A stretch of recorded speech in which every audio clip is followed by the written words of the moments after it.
Polly Morgan, welcome along to In Conservation With. And by the way, before I even go any further, this is sponsored by King's Place Music Foundation as part of their Nature Unwrapped season, and also Leica Nature Birding. So thank you very much, guys, for making this possible. Polly, it's amazing that you're here. How are you? I'm well, thanks. Yeah, very well. Nice to see you again. Yeah, I mean, we were just talking before. We met. In fact, the first time I saw you was the last time I saw you, which was about 7 years ago, and I was shooting a pilot for Jamie Oliver's production company, and I came to your studio, and we worked. In fact, you were working on a robin, weren't you? Remember? Yeah. Because you helped me out. Yeah. Well, you know, just for the Zoomers to quickly get up to speed, Polly is a renowned artist, fantastic artist who works makes works of art out of taxidermy, if that's the right kind of description for your work. Would you say that's a good description? Yeah, it is. I mean, slightly less so than it used to be, because I've moved into broader. I still do use taxidermy, but I use other materials increasingly as well. So I do quite a lot of modelling and casting and stuff now too. But taxidermy as well, and that's certainly what started me off. Okay, so let's go right to the very beginning, as we haven't got much time. Where were you born? Where did you hang out before you came to London? I was born in a town called Banbury in Warwickshire, I think that is. And then I grew up in sort of like Warwickshire, Gloucestershire borders with a father who, he wasn't technically a farmer, but he was, he went to agricultural college, and he would work with animals in various incarnations. Sometimes he was quite eccentric. Sometimes he'd work with llamas, sometimes he'd work with goats. We had a steady stream of animals coming through the house and garden, and we'd rent farmland, and I was always sort of drafted in to help, which I was pretty reluctant to do as a child. But it was only when I came to London when I was 18, when I came to London. And then after the first few years of just being excited to be in the city, I did start to really miss having nature around me. And I think that's what kind of lured me back into what I ended up learning, which was I was doing all kinds of courses. I'd been to university to study English. Hindsight, art would have made a lot more sense, but I wasn't really that clear about what I wanted to do. And did a photography course, and was always sort of messing around with pen and ink and clay. And then it just hit, I was trying to decorate a flat that I had. I was managing a bar, and I was given the flat above the bar briefly as the manager, and I suddenly had this space. I'd been living in tiny little kind of shoebox bedrooms. I suddenly had a space to decorate, and I realized I really wanted to fill it full of animals and taxidermy. And on my bar income, I couldn't afford to buy any, so it was at that point that it occurred to me to learn. And that just started it all off, really. I found it, learning, it was such a perfect marriage of science and art that I just loved it. I felt like I was always learning, particularly every time I did a new bird. I mean, I did start on birds, I then moved on to mammals and then snakes, but each time you have a new bird in your hands, or mammal, whatever it is, that if you haven't done it before, it's just fascinating to get under the skin and to really learn about the anatomy of the creature. You have a very different way of looking at it after taxidermy. Yes, it is a very different. I think I mean, when I first met you, I always felt that you had a very different way of looking at life in general. Some people I know who have an interest in that kind of area can be seen as being a little bit macabre. They kind of like death. I mean, I like taking pictures of dead birds, for example. If I find a dead bird, I'm fascinated. I take pictures of it. Was there anything in your sort of early life that kind of switched you onto that, or did you kind of feel as if you were slightly different, or was the taxidermy stuff something that came later when you thought that's another interesting angle for an art piece? Well, it's interesting. I've talked quite a lot about this because I do get asked a lot. Overwhelmingly, people have always said to me, "Oh, that's strange. You're so." Particularly when I was very young, they were like, "But you're so young and pretty. Like, what are you doing skinning dead birds?" As if it was essentially a morbid sort of gothic activity. And it always confused me, because I thought, surely it's just a logistical thing. I'm not going to start skinning an animal when it's alive, because that would be cruel. So you have to wait for it to die in order for you to handle it. And I don't think of it as being morbid or macabre. And I'm not interested in death at all. I hate death. I'm terrified of death. However, I think once something has died, then it goes from being, it's a completely transformative state. It's gone from being something alive to just raw materials. And that's really how I see it, as just like a painter might view the tubes of paint. The body of the animal becomes my raw materials. And I think it's actually a mistake to think that taxidermy is about death. I think it's about life, because very often you're trying, most traditional taxidermists, they're trying to make this animal look alive again because they love the animal in life. And they're actually, the taxidermists that I've met are overwhelmingly just nature lovers and lovers of life, really. There's nothing macabre about them. However, I do think I think the fact that I grew up around animals that were being born and living and dying in front of me, and sometimes my father would perform like a little makeshift autopsy and cut them open to see what was wrong, whether they'd eaten something dodgy or something. All of those things definitely helped me to be a lot less squeamish about it when I was handling the dead body afterwards. Sometimes you need quite a strong constitution, because they can be a little bit smelly, or you find maggots and things in them.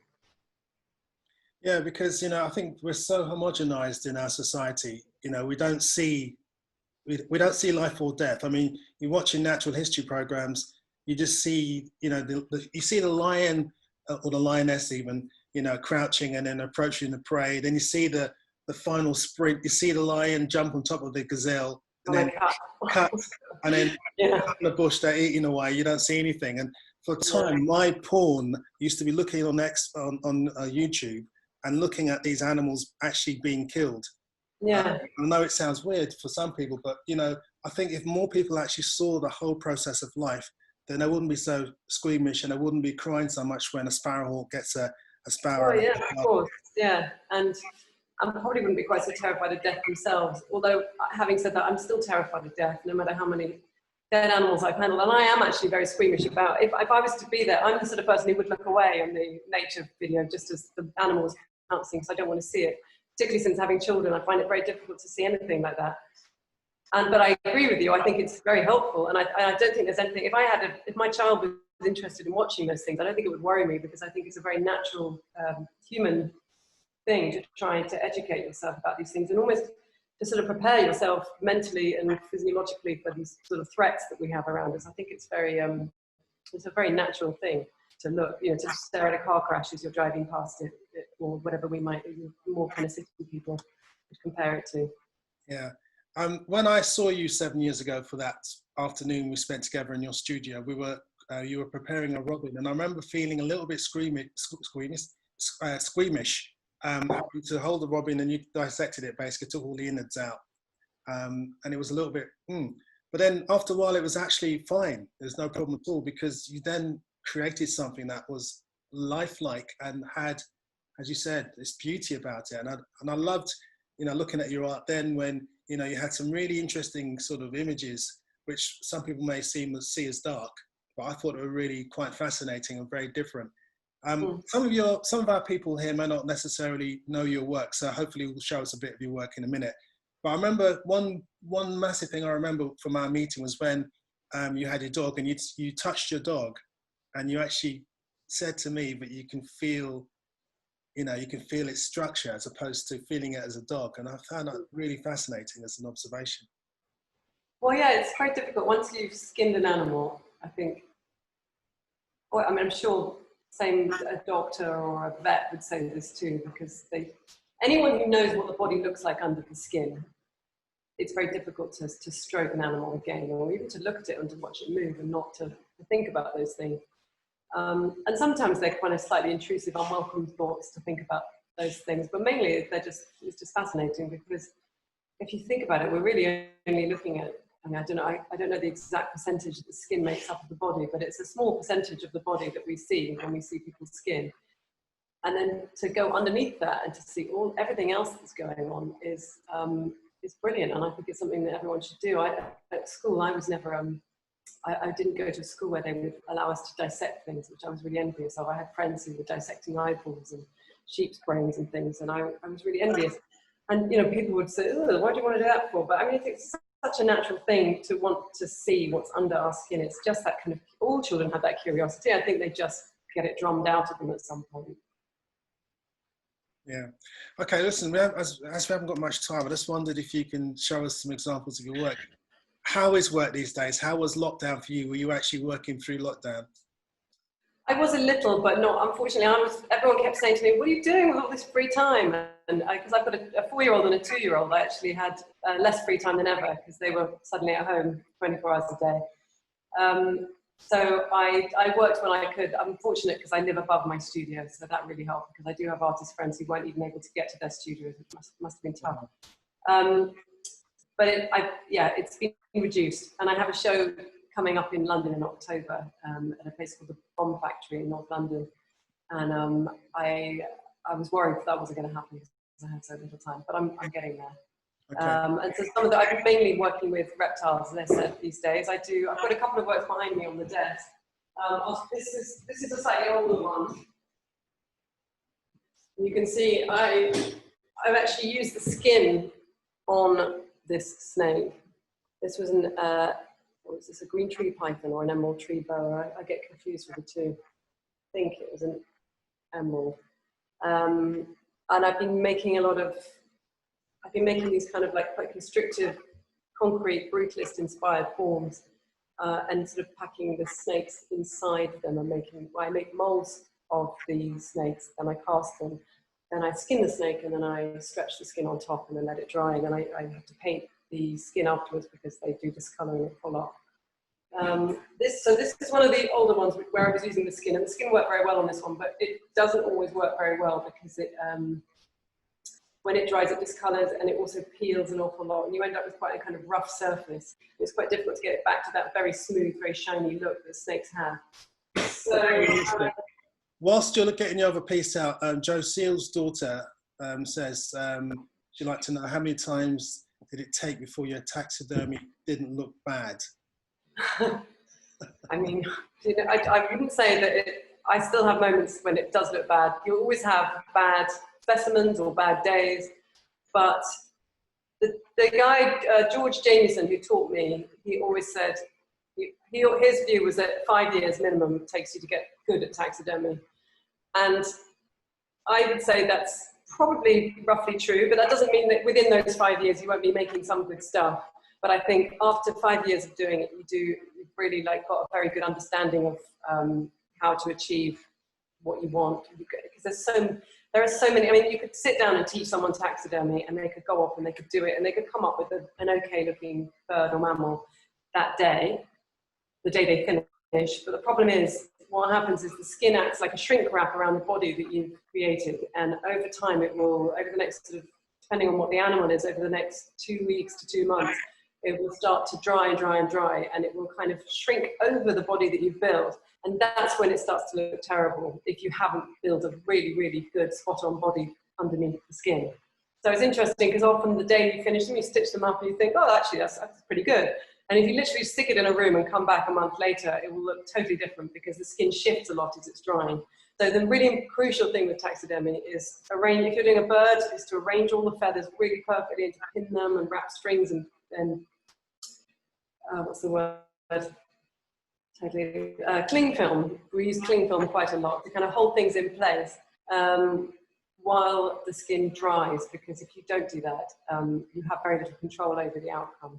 So it depends. Some people are naturals and they get there a lot quicker. Some people less so, and it takes them longer. I remember when I spoke to you, you don't describe yourself as a taxidermist. Yeah. No, not really. No.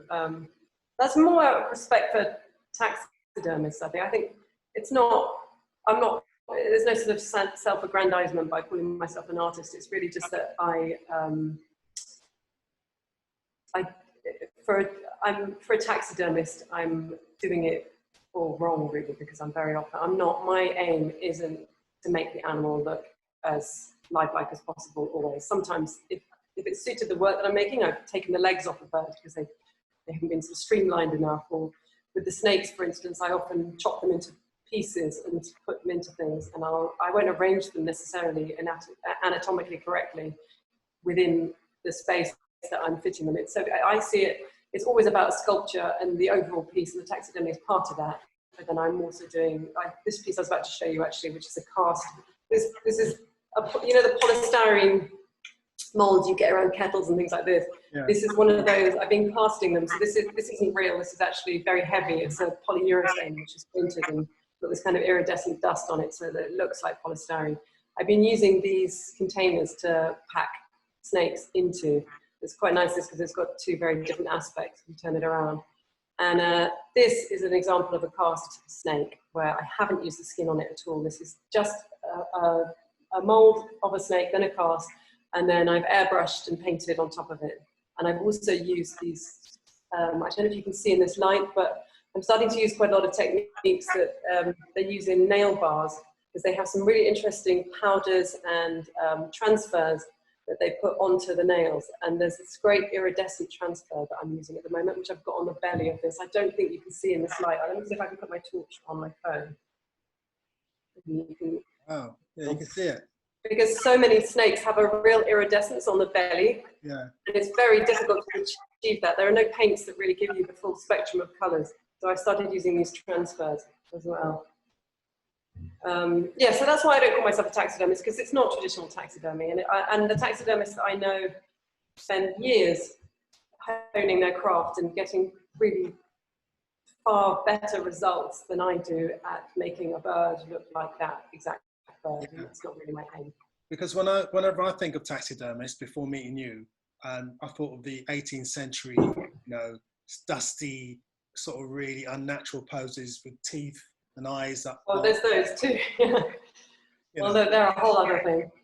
I think those were taxidermists who'd never seen the animal in real life, so they were trying to kind of put it together as they thought it might have looked. But they're kind of a historical. They're interesting in their own way, because it was amazing to see people's interpretations of these animals that they came upon. Okay, there's another question here which I doubt, I don't know if you can answer, given the fact that you say that, you know, you're not strictly a taxidermist, but Alex Gregory is asking that his son is learning how to do it on YouTube, and where can he go and learn properly? Would you be able to advise on that?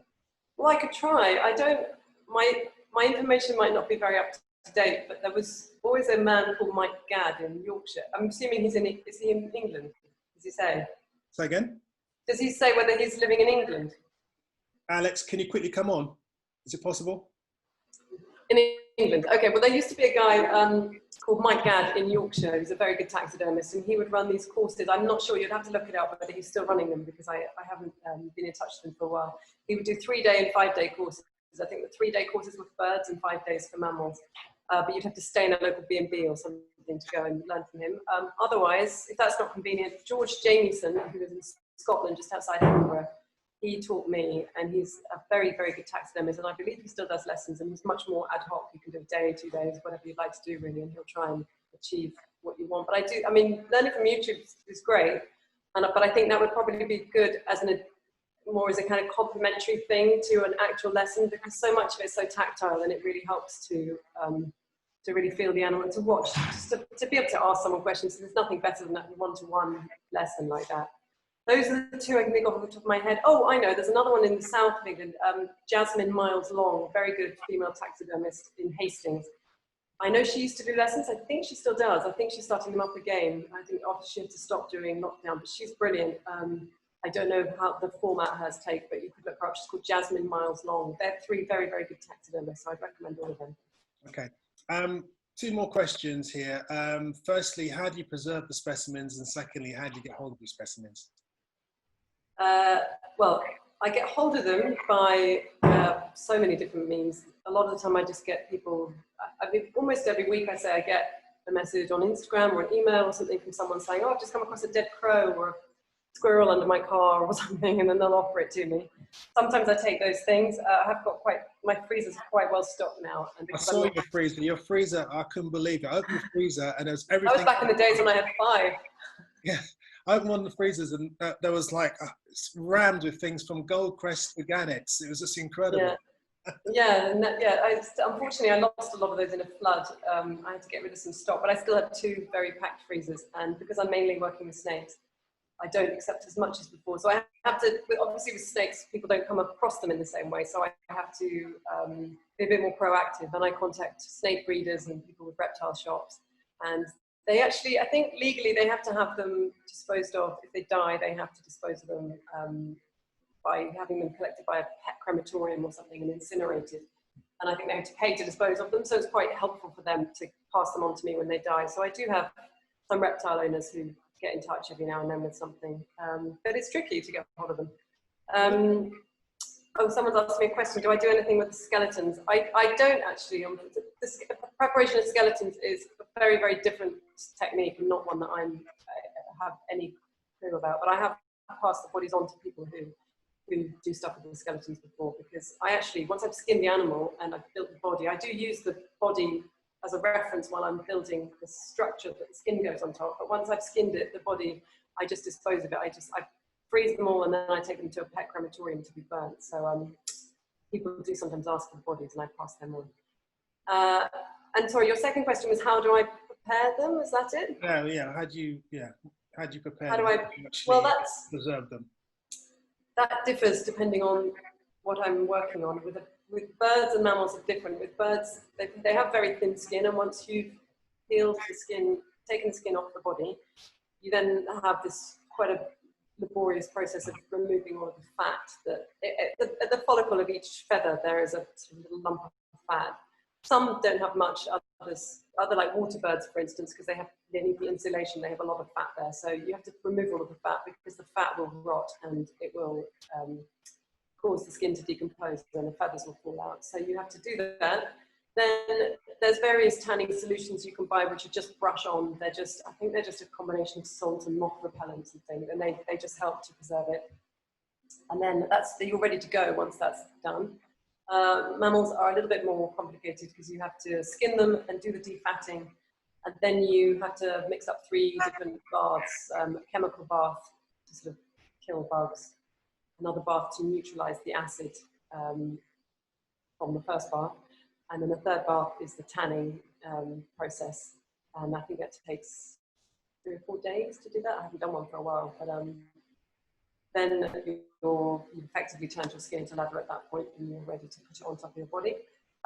Snakes, I used to have a snake tanning solution that I used, and then I realized I didn't think it was really doing anything much at all, so I stopped using it. And I don't do anything with snakes. I skin them and I remove all of the flesh and the fat, and once you've done that, they just dry, and you don't need to do anything with them. I mean, I would sometimes soak them in a kind of salt bath just to kill off any bugs on the skin, but other than that, there's not a lot I have to do.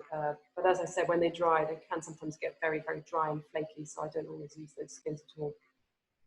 You must be, I suppose, over a period of time, quite an expert on the anatomy. Well, yes and no. I mean, I feel like my knowledge of anatomy is very innate. It's not something I don't learn. There are a lot of taxidermists who become very knowledgeable, and they do a lot of drawings and they learn about all the names of all the bones and muscles, but I'm not one of them. It's more instinctive to me. So I'm better at drawing an animal as a result of it, because I'm so used to observing them, and I know what to expect underneath the skin, but I'm not good at labeling the parts or anything, so it's not information I'd be very good at passing on to anyone else. The other question is, why snakes? Why not lizards or, Well, it was a really happy accident, the snake thing, I think, because I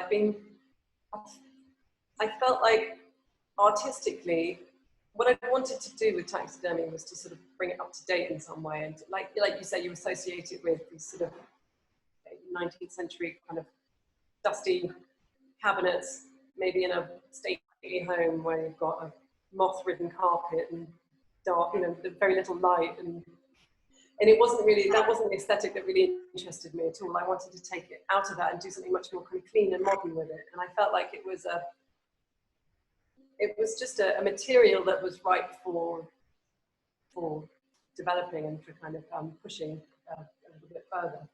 And then I did that to a degree, and I suddenly found I wasn't really very inspired anymore, and I had a kind of very long period of artist block, I suppose you'd call it. And I think it was because of my work and my tastes were sort of changing, and I wanted to do something that was more abstract than figurative. And obviously my work has been very figurative because I've been literally rebuilding the bodies as they are. And I've been given some snakes, and I don't know why I accepted them, because I'd never done a snake and I was never planning on doing a snake, but they were just in the freezer. And I was sorting through my freezers one day, and I pulled them out, and they came out in these beautiful, a little bit like this actually, they came out of the freezer, just as they'd fallen into the freezer. Obviously they'd been all floppy when I put them in, they'd fallen into a shape, I pulled them out frozen hard into that shape. And I pulled them out and they just looked like some amazing modernist sculpture, the way that they were, the loops were kind of going in all these really nice directions. And it suddenly struck me that that would be the perfect bridge for me to move my work from figurative to abstract. So I used to always kind of bury the heads inside the body when I was doing it. I'd sort of twist them in such a way that heads were sort of tucked in. So they looked almost like a Ouroboros, those snakes that were sort of eating themselves at never really end. Because I didn't want them to be too literal. I didn't want people to have a very visceral reaction to snakes, and I didn't want them to really see the head and to think, oh, it's a snake. I wanted it just to look like this beautiful loop form. So at that point, I started trying to learn how to do snakes, and I couldn't really find any taxidermists with experience of snakes. So it was very much just trial and error. I tried so many different things out. The normal technique that I use for birds, and the very traditional technique I use for birds and mammals, just didn't work very well with snakes, because, as I was saying, with the skin shrink wrapping around the body, it shows every lump and bump underneath there, and you need to have an absolutely perfect body if you're going to skin over it. So I started to cast them, and that did help. But it's been a very long process, and I'm still working it on. Like I say, now I'm painting directly onto the cast, because that's the best way of getting a really, really vivid colour. Snakes are most unbelievably vivid colours and iridescences, and they're so smooth. And to get that, it's really it's more a kind of painterly thing than anything. So that's kind of pushed me more into painting, which I didn't really expect to happen. But I think it's just art is just, you're always evolving. There's your work, there's always an evolution. Everything that you make leads on to the next thing that you make. And I wouldn't be doing these if I hadn't done all of the birds and the mammals before. And if I just stayed doing what I've been doing 10 years ago, I think I would get very bored of my work. And I think it's important to get bored of your work before everyone else does. That's a good point. What sort of people buy your art? A huge variety, really, but they are generally more art enthusiasts than taxidermy enthusiasts, I'd say. I've sold to a few taxidermy enthusiasts, but those people tend to want the animal to look much more lifelike and to have a kind of more literal representation of it. So I do get approached by people directly. I sell some stuff direct from the studio, but what I mainly do is work towards exhibitions and show work exhibitions, and then sell through galleries. And I wouldn't say there's a particularly typical client.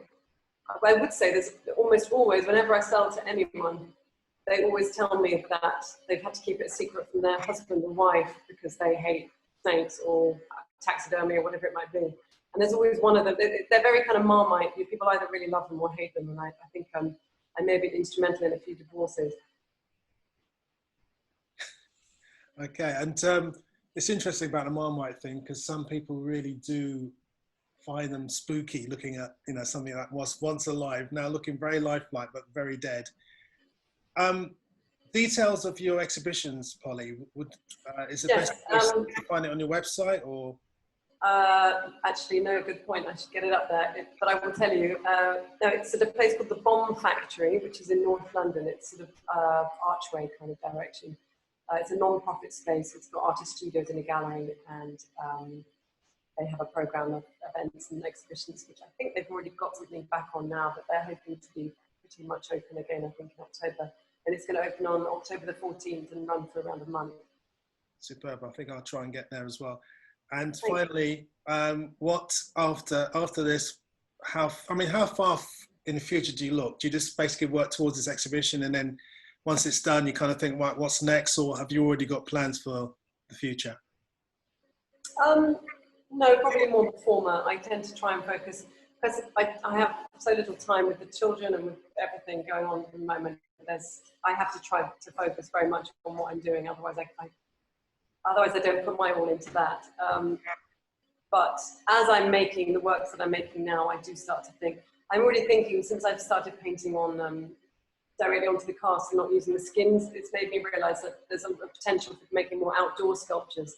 Some of the iridescence on the scales, it just looks amazing in the sunlight, and you can't recreate that with lights inside a gallery space. So I'm really keen to try and make a couple of outdoor sculptures after this next one, and, because I think, yeah, it really shows them off in their best light. But no, that's really, right now I'm focusing very much on that show. Okay, fantastic. Well, listen, I've already taken 2 minutes of extra time. Have you got? I mean, do you need to go right? If there's any questions or anything, I'm happy to answer anything that comes up. Yep. Well, Zoomers, this is your chance. Quick now. You've got a few seconds to ask a question, so ask away.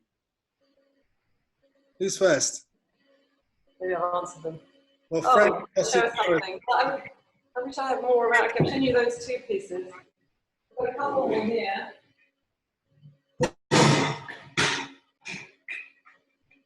This one here is a kind of prototype for a much larger sculpture that I'm working on, which is kind of too big to bring in, but I will bring in some of the snake parts that I'm making for it. But it's also, turn it around and it goes that side. I'm making a lot of things that look, I think they kind of suit lockdown really, because to me, they kind of represent things being forced inside, indoors, and kind of spilling out. And I think I'm interested in the way that we try to kind of contain nature and it always bursts through again, whether it's like paving over a grassed area and then you see shoots coming up through the cracks, or locking everyone into their homes for 4 months. I'm just going to go and get a little bit of iridescent snake that I'm making for the larger sculpture, so I can show you that. Hold on. Can you still hear us? I can hear you. Can you hear me? Whilst you're going off, I need to ask you a question. I want to use as much of the time as possible. Okay. Alex Gregory was asking, what was the first bird you started with? It was a pigeon. I'll tell you more about it in a second. Okay, guys. So this is unusual in conservation, within that we are up against it in terms of time. But what is that? The first one I did was a pigeon. Yeah, I was always very fond of pigeons, because when I came to London, everyone called them flying rats, and I thought that was a bit unfair because they're really about the only wildlife we get. This is a sample of the, I don't know, is that too bright? You can see some of the iridescence on here that I've been working on. So I'm making a much larger version of the concrete and pink snake I just held up to show you. To me, it looks like fish could be a natural progression. Yeah, that does look a bit fishy, doesn't it? I mean, well, the thing about the snakes is I love that they're long and tubular, and you can literally manipulate them into any form, so you can really make some quite abstract sculptures.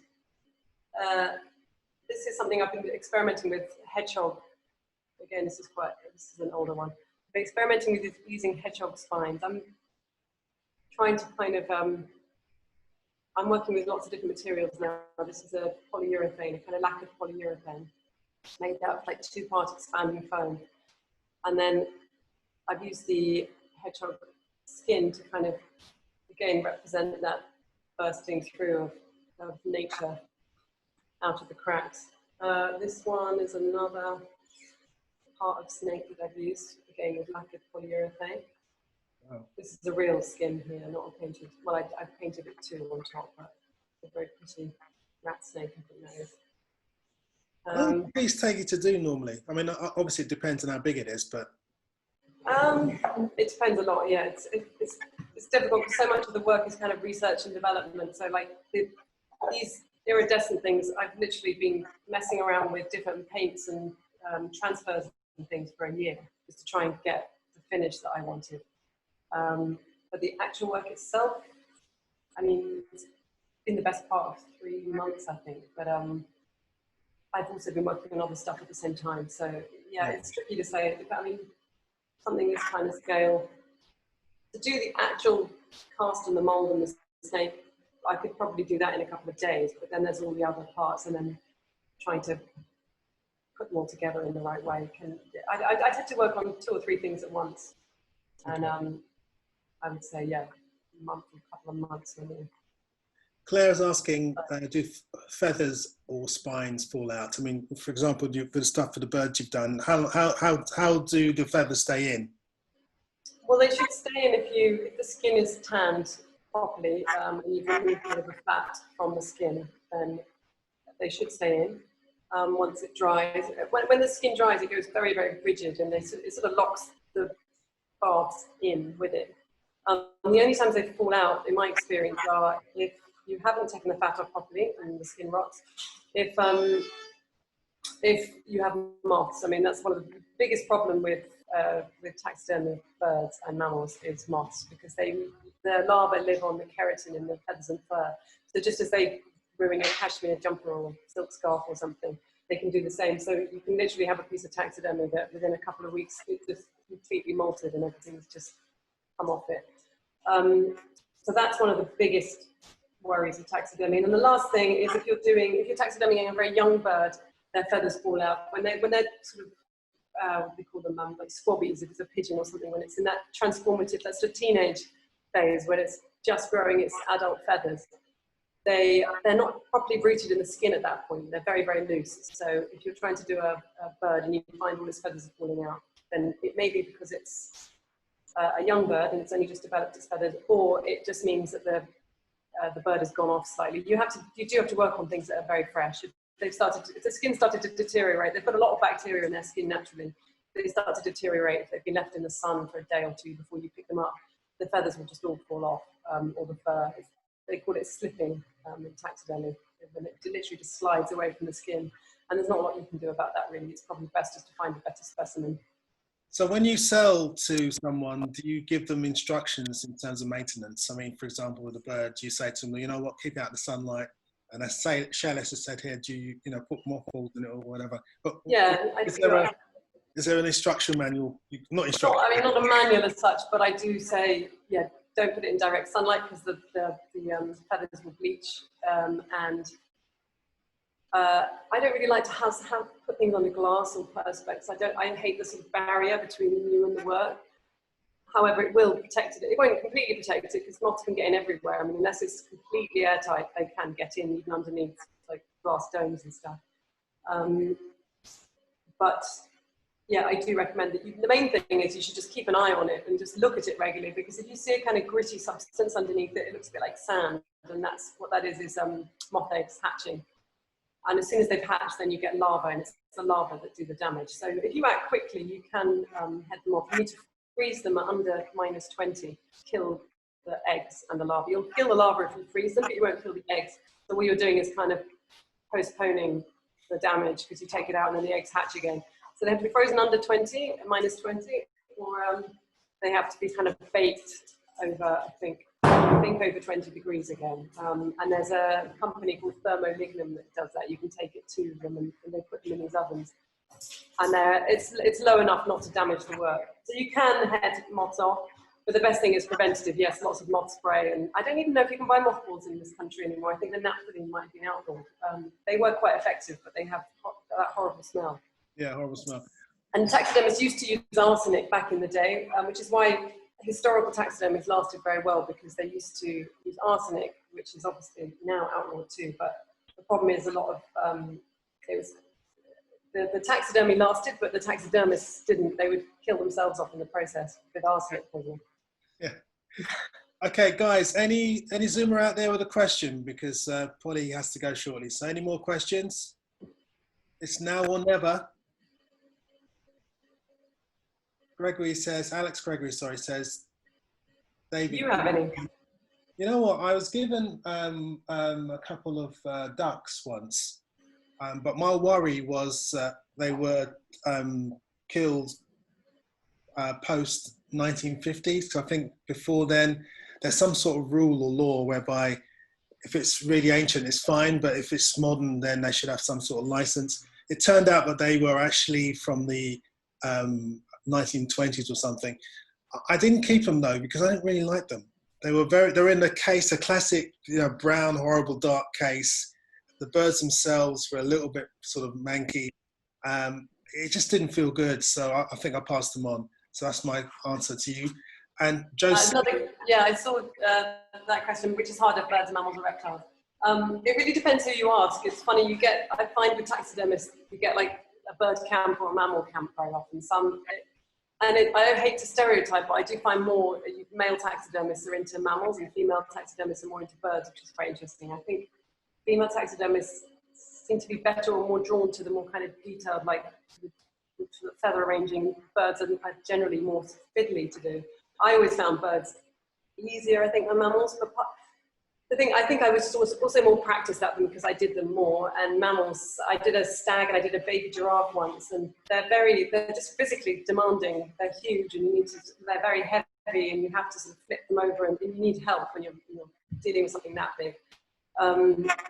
But reptiles, actually, I find reptiles now. I find them probably the easiest, again because I'm just practiced at doing them. But for a long time, I would have said they were the least easy to do, just because the control over the skin and the outcome of the skin is quite unknown. It's strange. I can skin a snake that looks absolutely stunning when it's in the freezer and when it's thawed out, and I've done a few really amazing albino pythons, and they've got this beautiful creamy iridescent skin. Take the skin off, mount them onto something, and they look great, and then suddenly the scales all start to slip off, they dry, and they sort of end up going this kind of transparent toenail color, and they look hot, and they just lose everything. It's all their iridescence, all the color. And I used to spend an awful lot of time trying to make the skin smooth again by sort of shaving off the scales, which had all kind of dried, peeled up like that, sanding them, and just repainting them from scratch. So I realized that it's actually, in those cases, it's much better just to cast the body, and you get this beautiful, as you can see, you get this very, very smooth surface. It's got a kind of glossiness to it that the snakes have, and just paint directly onto that. And then you'll come across a beautiful snake like this, and it dries really nicely, and I didn't get much peelage or much discoloration on it at all. So they are quite difficult to predict, but I really enjoy doing them. And they're very easy because it's like peeling a banana, really. You're just putting the skin in one direction, whereas if you're doing a mammal or a bird, you're kind of peeling it off in all different directions over the wings and the feet, and you have to be a little bit more careful with it. Yeah. Are there many people in the world doing what you're doing?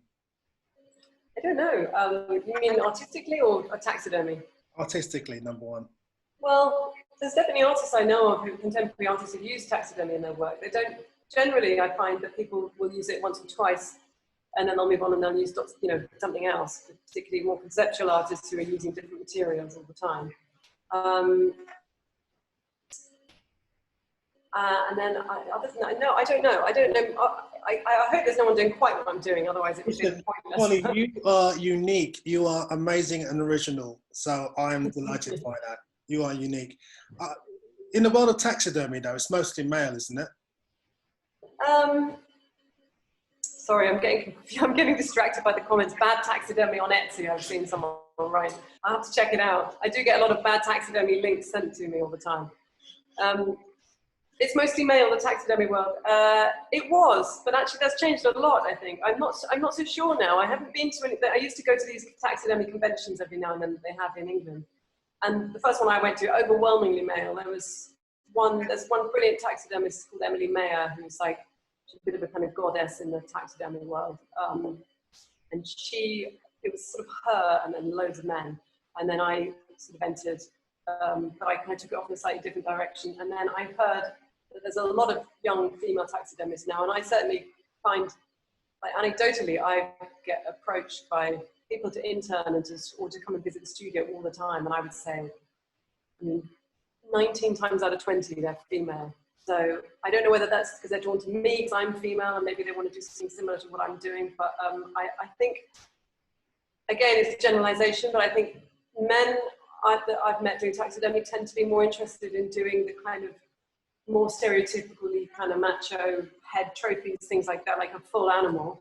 And I've met a lot of young female taxidermists who are keen to do something more artistic with it, or to work on a kind of smaller scale. But that's a generalization. I mean, that's not always. I feel like someone. Oh look, there's all these comments. I felt like I just missed a question. Men. What's the most challenging creature you've stuffed, and have you ever found a subject that defies your skill to successfully stuff? The most challenging one was probably the baby giraffe. I had to fly out to Bahrain to do it because it died in a zoo there. It died of an infection at about 4 or 5 days old. And they managed to sort of pack it into a freezer, a chest freezer just. And I was offered it by a girl, a Bahraini girl who was studying at St. Martin's in London, and she knew my work, but she'd also been doing, in her holidays back home, she'd been working at the zoo. And I had this ridiculous conversation with her on the phone where she was offering me this baby giraffe, and I was asking her where it's from and trying to sort of like authenticate it properly, because I don't get offered things like that. And I thought, this sounds a bit dodgy. Once she convinced me that it died naturally, I then said, okay, great, where can I come and pick it up? And then she just dropped the bombshell that it was in Bahrain. I'd been assuming that she was in England the whole time. So at that point, I thought I couldn't do it, but she seemed so keen for me to have this thing and to make something with it that she helped me set up a studio in Bahrain, and I flew out with a kit and did it out there with my assistant at the time, Kim. And it was a real challenge, mainly because I'd invested a lot in just getting out there and getting all the materials out there. And when we first started skinning it, the fur started to slip slightly on the skin, and I thought, oh no, it's going to be slightly off and I won't be able to use it. But we managed to kind of push on through, and yeah, we did it, the two of us, a lot, and thanks to Kim, my assistant. She was brilliant, but it was physically demanding. It was, even at 5 days old, they're very big, and there was an awful lot of scraping of fat off the skin. I think we did like 2 days of just scraping, but it felt like an accomplishment when it was done. And have I found anything that defies my skills? I have many times, but I tend to keep at it until I get there. Like the snakes, for months I was making dodgy snakes, trying lots of different techniques with them, and then eventually I cracked it. It's just like anything, it's just trial and error. You have to just try different techniques. Okay, cool. Well, listen, I think we've taken enough of your time, Polly. Just want to thank you so much for sparing your time. It's been great seeing you again. You look amazing. Good to see you. Thank you very much, everyone. Thanks, and thanks for all the comments and questions. I hope I answered them all. I've only just noticed there's a whole list of them come up on the side, but I think I got through them all. I think you did, yeah. Okay, good. All right, well, thanks very much, everyone. Yeah, and we're looking forward to coming to see your exhibition. Wish you all the best. Yes, that would be great. October the 14th. Those details will be up on my website soon, but it's called the Bomb Factory in North London. Yeah, and hope to see you again one day as well. Yeah, I hope so. All right. Thanks, David.